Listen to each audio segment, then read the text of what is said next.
Hi everyone, this is Arcadius and welcome back to Naval. Today we'll be going over the next battleship in the Russian Battleship World War II branch, and that will be Project 21, or as I've renamed her, Lenin. But before that, it was update day, so there are a couple things that I want to let you know. It is now, well, the event for the Iowa Camo is now complete at this time, and uh, the only thing left to do is gather your prizes if you already haven't. But the event is now closed. So for those of you who have been able to get this camo, congratulations. Um, I actually enjoyed this event quite a bit, and I look forward to the next one. Also, there is a new sister ship, and it is for the Project 24 Russian battleship, and it actually looks quite interesting. I've renamed her Komarov based on a Russian volcano. I was originally going to name it Pobeda, but I don't think that name really sits with this camo, so I like Komarov a lot better, and I look forward to seeing her in game. It looks really, really nice actually. I'm not quite sure why they went with this kind of camo, but it's not terrible either. That's pretty much it in terms of update. They did mess with the stats on Zuma a little bit. They increased her rate of fire to 3.2 rounds a minute versus 3.0. And then there's just some other smaller stuff as well, but those were the main points.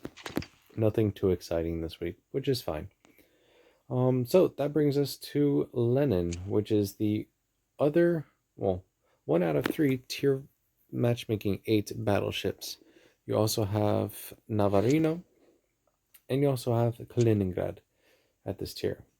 Um, so let's see why we would want to play Lenin. Well, she has 67,800 health, 24% torpedo damage resistance, quite a bit of armor as well. Looks like 350, so that's about 14 inches on the broadside. Um, and you can already see how this ship is very, very similar to a Nelson or a Rodney, and that is basically where she got her inspiration from. However, the most important thing that differs between Nelson and Rodney and Lenin is that Lenin can tank 16-inch weapons or shells with the nose armor, which is something Nelson and Ronnie cannot do, and that kind of makes them very squishy targets, especially against themselves. Um, but Nels or Lenin doesn't really have that issue, and you can bow tank quite a bit, and you have all of your firepower in the front. So you just sit there and you just shoot at targets like this, or even directly ahead. You're gonna be able to do a ton of damage that way. I'm not saying that's how you should play the ship, but it is one strategy that you can utilize. As mentioned, she has 16-inch guns. You can see the stats here. A surprising thing that I didn't really notice, if you look at the AP maximum damage, it's 13,000 per shell, and you have 9 16-inch guns. Well, Navarino also has 9 16-inch guns. However, these do 13,500 damage each. So Navarino actually does more or has a higher armor piercing alpha damage than Lenin, even though it's a considerably smaller ship. So just a cool fact I found out. But you also have the fact that your range is 21.4 kilometers, so that's pretty good. Secondary range is 5 kilometers. You have a mix of secondaries. On each side, you have two triple 6-inch, and then a few smaller, I believe they're 5-inch, maybe 4-inch, I'm not really sure. Regardless, these guns are actually pretty decent. They all fire high explosive to my knowledge. I haven't played Lenin in about a couple weeks or so, so my knowledge on her is kind of rusty. But I do know that she is a lot better than Nelson and Rodney, and honestly, she's one of the better Russian battleships as well. I have not had any real complaints with her. Going back to the armor though, real quick, she still suffers the same issue of if you get broadside, you're going to be citadeled. But that's pretty much every battleship, so nothing too surprising there. Her speed, 29 knots, so you're not the 24 knots of Nelson and Rodney. But you're also pretty decent speed as well. So tier 8, let's see. You have Amagis, which are 30 knots. You have North Carolinas and Massachusetts, which are 27. You have Bismarck, which is 31. Tirpitz, which is 30.5. Veneto is also around 30, I think. So you're up at the faster end of battleships, maybe kind of in the middle, but you're definitely not dead slow. So that's definitely going to help you.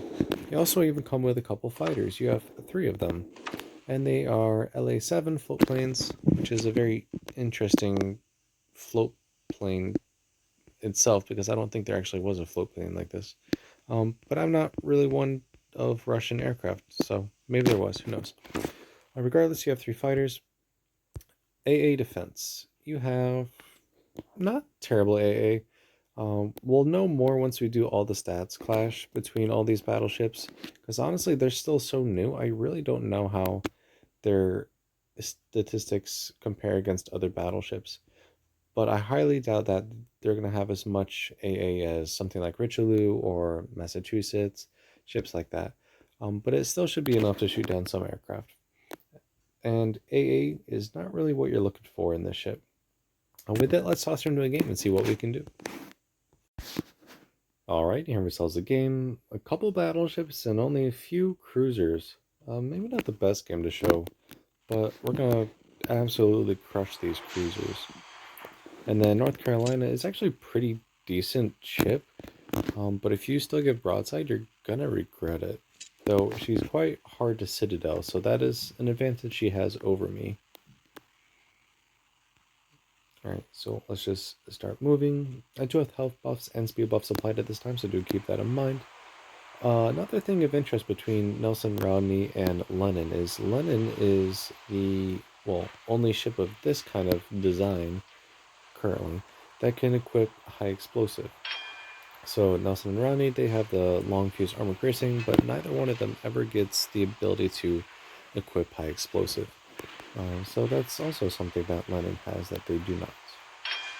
But Lenin's also up at a matchmaking tier 8 versus a 7, well, a 6.8 and a 7 for Nelson and Rodney, respectively. So yeah, her increased stats kind of reflect her increased matchmaking tier. And that was expected even when they first released news on this battleship. I expected that. Alright, so we're trying to get in range here. I'm not quite sure where the other American cruisers are right now. When they first had the news for them, there's 4 of them listed. There's Norfolk, Oregon City, Albany, and Vallejo. And we've only seen Norfolk so far, and I've been thinking that they were going to come out with the other ones, or at least the preview for the other 3 cruisers relatively quickly. But we haven't seen that. We're also waiting for Hornet, and we're also waiting for, is it Maine? Yeah, it's Maine. The super American dreadnought with the 5 triple 457 or 18-inch guns. So there's still quite a few ships that we're waiting on to see in the game, but compared to what they've released since January, they have come out with quite a bit. They have Russian cruisers, they have Russian battleships, both lines, and a ton of other Diamond Prism ships. So there's a lot of good content that's been coming out with this game, and there's hopefully more to come. Alright, so a Yodo and Castroma. Castroma's kind of squishy. A Yodo's just kind of invisible. Shells will just go right through her. So let's see what we can do against Castroma. I do have all my Russian battleships, at least the World War II versions, focused for accuracy. Wow, ricocheting, alright. So that is why I have, you know, probably pretty decent accuracy on all my ships here. And then a few more shots. Look at that accuracy, that's beautiful. But my lead was not the best. Alright, so let's actually start hitting stuff and doing damage. I'm not going to worry about Kit's economy. If she gets close enough, my secondaries can start dealing with her. So let's actually shoot a real target. How about this Lenin? That way we can show off the armor as well. And let's give ourselves enough lead this time.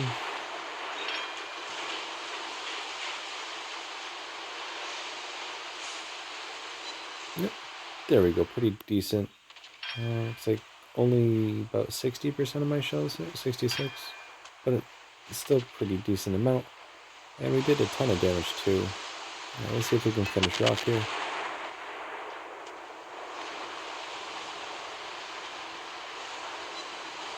Still no citadel, surprisingly. Her armor is kind of trolly, but I feel like you have to shoot underneath the turrets to get the best chance of citadel. Let's take a look. See if we can do that. Oh, my secondaries are going off. What are we shooting? I don't know what we're shooting. Still no citadels. That's surprising. Alright, so my secondaries are about to go off on this Oyoto. So there's the smaller ones. There's the 6-inch. Yeah, I'll just do secondaries to go. Well, I'm going to slap this Castroma. But the secondaries can work over the Oyoto. There we go. Slapping cruisers. I love it.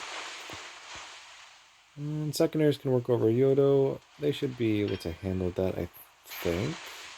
I really don't know, but Yodo's not very strong, so we should at least be able to burn her if nothing else. And let's see if we can finish off Lenin as well. We're going to fire a salvo, turn in a bit. And there goes our Yodo. Alright. And we also have a seaplane, which is not something that Nelson and Ronnie get either, so we at least have a little bit of spotting capability as well, too. Alright. Let's see, I don't think I can punch through your nose armor. So let's see if we can slap this Helena here. What else is there? New Orleans, so that's tasty too.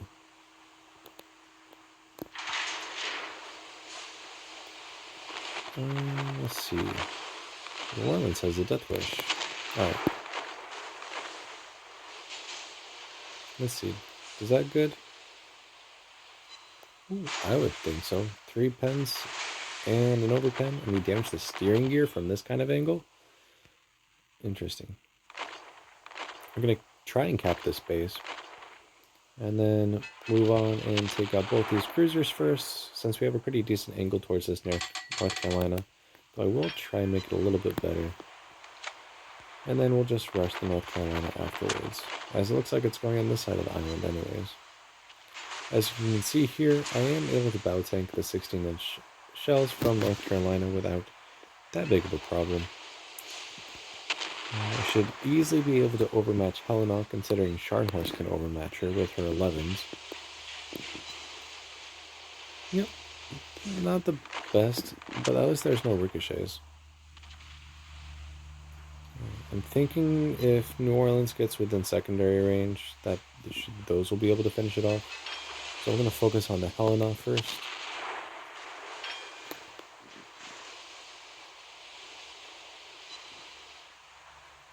I'm not really doing what I need to with my main guns on this Helena. Our secondaries are opening up on the New Orleans. And that should be enough to finish her off in the next salvo. There we go. Alright, can we finally finish off this Helena here? It's still pretty decent damage at least. Alright, secondaries are going to have to deal with Helena because I need to focus on North Carolina now.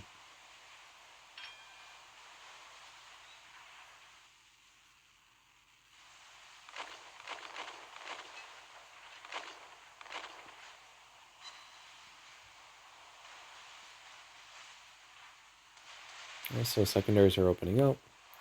We have our bow turrets directly forward. You can still only fire Alpha and Bravo turret. You cannot fire the C turret. Oof. North Carolina just absolutely wrecked that Helena, which we were trying to do the entire time, but we were just getting pens and overpens. But now we can actually do real damage because we have a fully broadside North Carolina.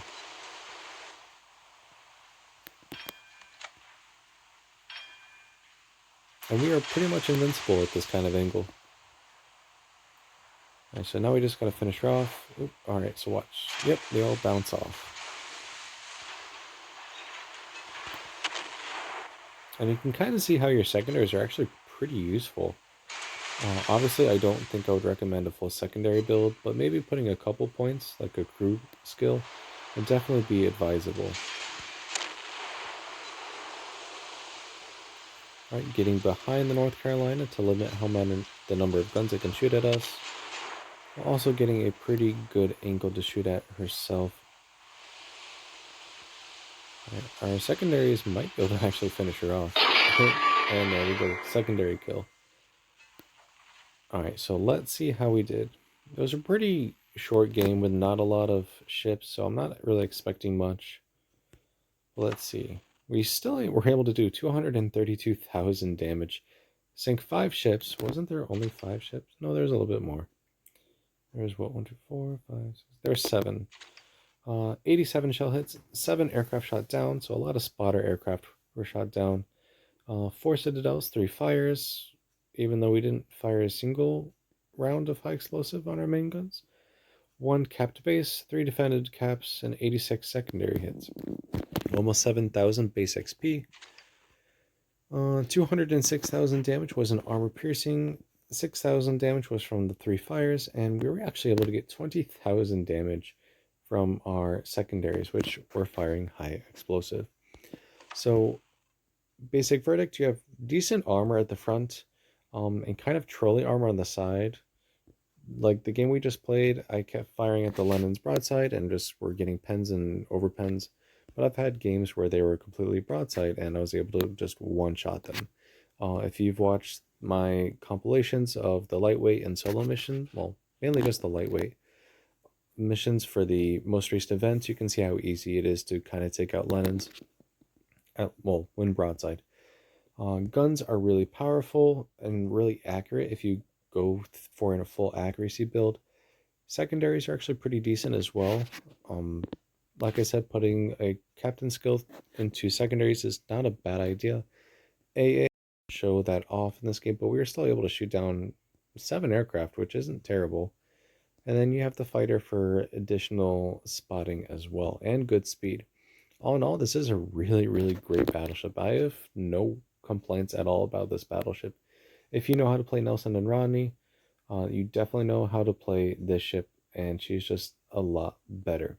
With that, I will wrap up today's video. If you liked the video, make sure you like and subscribe. We only have a couple more tech tree ships to go over, and one of those is tomorrow's kind of nerfed version of Soyuz, and that is Vladivostok. So we'll go over that tomorrow. And again, thank you for watching, and take care.